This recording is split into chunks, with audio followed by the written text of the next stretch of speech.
الحمد لله رب العالمين، والصلاة والسلام على أشرف الأنبياء والمرسلين، نبينا وحبيبنا وقدوتنا محمد بن عبد الله عليه أفضل الصلاة وأتم التسليم. أما بعد، أسأل الله بمنه وكرمه أن يتقبل منا ومنكم صالح الأعمال، وأن يجعلنا وإياكم هداة مهتدين غير ضالين ولا مضلين، إنه ولي ذلك والقادر عليه. أيها الأحبة، كنا في رمضان في عبادة وطاعة وتقرب من الله تبارك وتعالى. نسأل الله عز وجل أن يجعل هذه الأيام وهذا الشهر في ميزان حسناتنا وحسناتكم، وأن يتقبل منا ومنكم صالح الأعمال. والمؤمن أيها الأحبة عمله مستمر إلى أن يلقى الله سبحانه وتعالى. واعبد ربك حتى يأتيك اليقين. ولذلك المؤمن يستمر على طاعة الله تبارك وتعالى، يتزود من الطاعات ويرضي الله سبحانه وتعالى في كل ما يقوم به ويفعل. نسأل الله أن يثبتنا وإياكم على الإيمان والطاعة حتى نلقى الله عز وجل. أيها الأحبة، عنوان هذه الكلمة قد أفلح من زكاها، وهذه آية من سورة من القرآن الكريم، وهي سورة الشمس. سورة الشمس فيها 11 قسما. الله سبحانه وتعالى في القرآن الكريم عادة يقسم بأمرين أو بثلاثة أو بواحد، ثم يأتي جواب القسم مباشرة. أما سورة الشمس فأقسم الله سبحانه وتعالى 11 قسما، ثم قال قد أفلح من زكاها وقد خاب من دساها. ولذلك الله سبحانه وتعالى لا يقسم إلا بعظيم، لا يقسم إلا بعظيم. وأيضا يقسم الله سبحانه وتعالى بأعظم المخلوقات التي خلقها الله سبحانه وتعالى، وسيأتي إن شاء الله تعالى في هذه الأقسام التي قسمها الله سبحانه وتعالى. والله عز وجل لا يقسم إلا بعظيم. أما المسلم والمؤمن فإنه لا يقسم إلا بالله تبارك وتعالى. إذا أقسمت وإذا حلفت فلا تحلف إلا بالله تبارك وتعالى. وأيضا ولا تجعلوا الله عرضة لأيمانكم، يعني الإنسان يكثر. لماذا؟ لا بد أن تقدر الله عز وجل حق قدره، ولا تحلف إلا في المكان المناسب، لأن بعض الناس قد يحلف ويحلف بما لا يجوز. فهناك من يحلف في مجتمعنا بالطلاق، وهذا قد يقع في الشرك والعياذ بالله. ثم إذا طلق ذهب إلى العلماء يستفتي: هل زوجتي طلقت ولا ما طلقت؟ أصلا الطلاق لم يوضع لأنك تحلف به، إنما وضع إذا استحالت الحياة الزوجية بين الزوجين. يعني وصلنا إلى مرحلة ما عاد فيه تقارب، ممكن الإنسان يقول لزوجته أنت طالق وانتهى الموضوع. لكن أما نستخدمها والله أن عشيك طلاق أن عشيك طلاق أن أفعل، هذا لا يجوز أبدا، وهذا من الحلف بغير الله تبارك وتعالى. أيضا في ذمتي، أيضا والكعبة، يحلف بالكعبة. تقول إذا رأيت أو أردت أن تحلف تقول ورب الكعبة، أما تحلف بالكعبة فأنت تحلف بالحجارة. بعضهم يقول والنبي، يحلف بالنبي عليه الصلاة والسلام. ما يجوز أنك تحلف بالنبي عليه الصلاة والسلام، وإن كان على رؤوسنا صلى الله عليه وسلم، ونحبه حبا جما، ونقدم أرواحنا وأولادنا دفاعا عن دين الله وعن سنة رسول الله صلى الله عليه وسلم، لكن لا نحلف بالنبي عليه الصلاة والسلام. النبي هذه أبدا. إذا لا تحلف إلا بالله سبحانه وتعالى. يقول الله عز وجل: والشمس وضحاها، والشمس وضحاها. الشمس هذه عظيمة، ثم قال وضحاها. ضحاها متى ارتفعت. ترى الشمس عظيمة، لا في حجمها ولا في إحراقها ولا في بعدها ولا في حجمها، فهي عظيمة. والشمس وضحاها، أمرين: والشمس وضحاها، والقمر إذا تلاها، والنهار إذا جلاها، والليل إذا يغشاها، والسماء وما بناها، والأرض وما طحاها، ونفس وما سواها فألهمها فجورها وتقواها. 11 قسم. ثم يقول الله عز وجل: قد أفلح من زكاها وقد خاب من دساها. جواب القسم: قد أفلح من زكاها وقد خاب من دساها. لاحظوا هذه الأقسام العظيمة التي أقسم الله سبحانه وتعالى بها على هذا الجواب، وهو جواب القسم: قد أفلح من زكاها وقد خاب من دساها.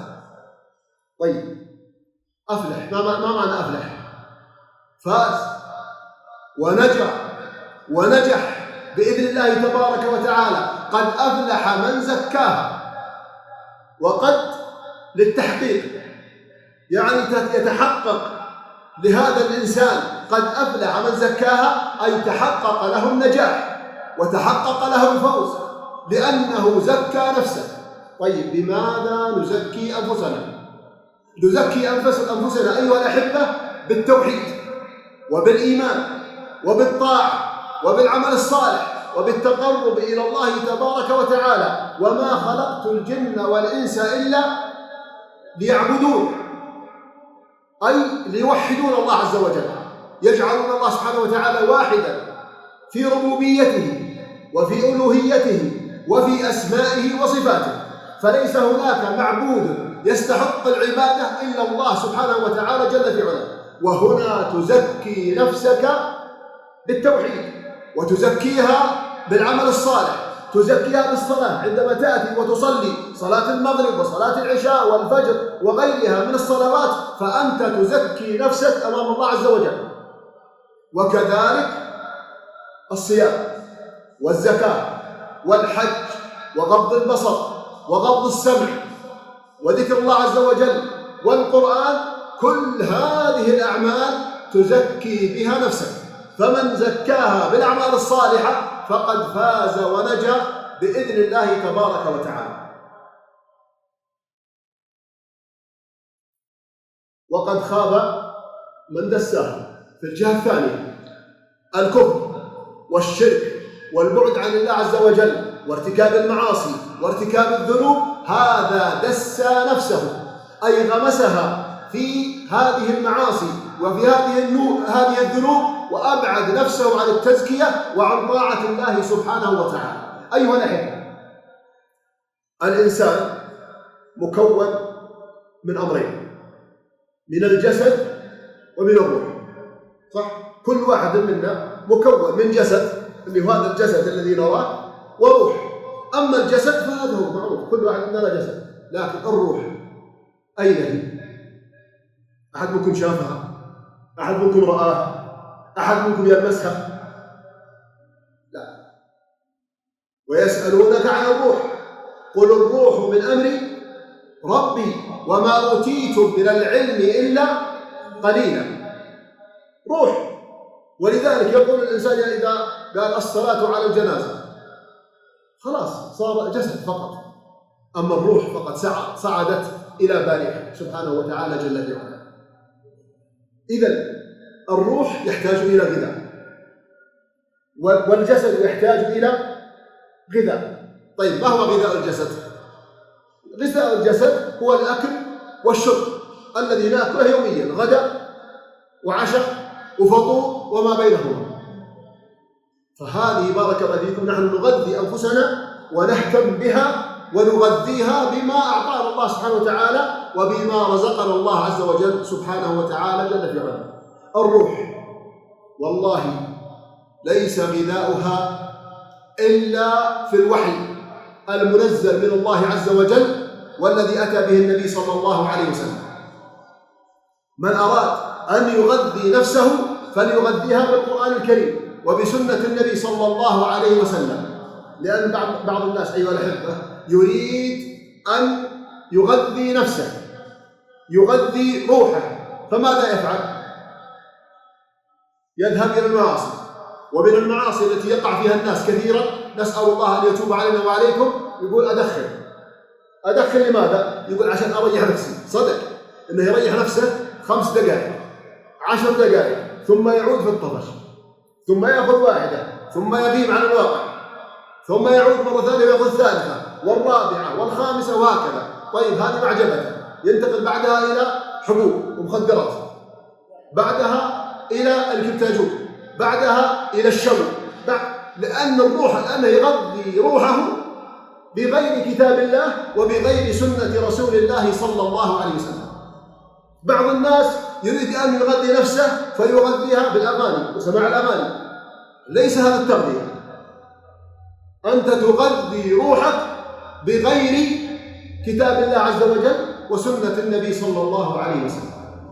ولذلك يا الأحبة، كما أختم بهذا الأمر، وهو أن غذاء الروح وغذاء النفس بالوحي بكتاب الله وسنة رسوله صلى الله عليه وسلم. نغذيها بالصلاة، نغذيها بالطاعة وبالتقرب إلى الله تبارك وتعالى.